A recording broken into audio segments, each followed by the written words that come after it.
ரொம்ப அற்புதம். அவர் கடைசி ஆனந்த ஒரு இன்டர்வியூ கொடுக்குறாரு. அப்ப கேக்குறாங்க, இத்தனை வருஷம் அரசியல் வாழ்க்கையில நீங்க என்ன கத்துக்கிட்டீங்க அப்படின்ட்டு. அவர் சொல்றாரு, நம்ம சமூகத்துக்கு ஒரு நல்ல செய்யறோம், ஒரு குறிப்பிட்ட நபர்கள் நம்ம நல்ல செய்யறோம், அதுக்காக அவங்க நமக்கு நன்றியோட இருப்பாங்க நம்ம எதிர்பார்க்க கூடாது. அவங்க நன்றியோட இருக்காங்க இல்லங்கிறத நம்ம கருத்துல வச்சுக்காம அவங்களுக்கு நம்ம தொடர்ந்து நல்லா செஞ்சுட்டே இருக்கணும். இதுதான் நான் அரசியல் வாழ்க்கையில கத்துக்கிட்டது அப்படிங்கிறது. அது என் பர்சனல் லைஃபோட ரிலேட் பண்ணிப்பேன். எப்படின்னா, நான் பிறந்தது பிராமண சமூகத்துல பிறந்தேங்க. வந்து ஃபர்ஸ்ட் கிளாஸ் ஒரு ஸ்கீம் அறிவிக்கிறாங்க, ஒரு மிடில் கிளாஸ்.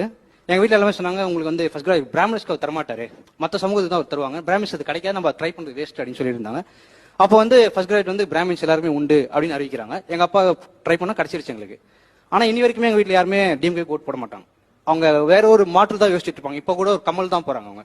அவர் எனக்கு கொடுக்குறாரு, இவங்க எல்லாமே திட்டுறாங்க, என்ன நன்றியோட இருக்க மாட்டேங்கிறாங்க.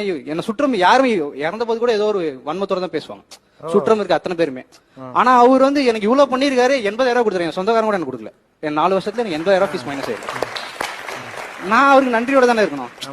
அது எப்படி அவங்க இவ்வளவு பேர் எப்படி இல்லாம போனாங்க? அவர் எத்தனை சமூகத்துக்கு என்ன பண்ணிருக்காரு, எத்தனை அருந்தது எத்தனை. ஆனா அவங்க ஓட்டே அவர் வரது இல்லைன்னு போ ஓட் சாரிங்க பார்க்கும்போது அவருக்கு வேற ஒரு சமூகம் தான் போட்டிருக்கு, இந்த சமூகம் போட்டிருக்காரு. அவ்வளவு பண்ணிருப்பாங்க அந்த சமூகத்துக்காக. இவங்க ஏன் ஓட்டே போடல அப்படிங்கிறது ரொம்ப வருத்தமா இருக்கும். பிரமாதம். ரொம்ப வெளிப்படை பேசுனீங்க. ரொம்ப அற்புதம்.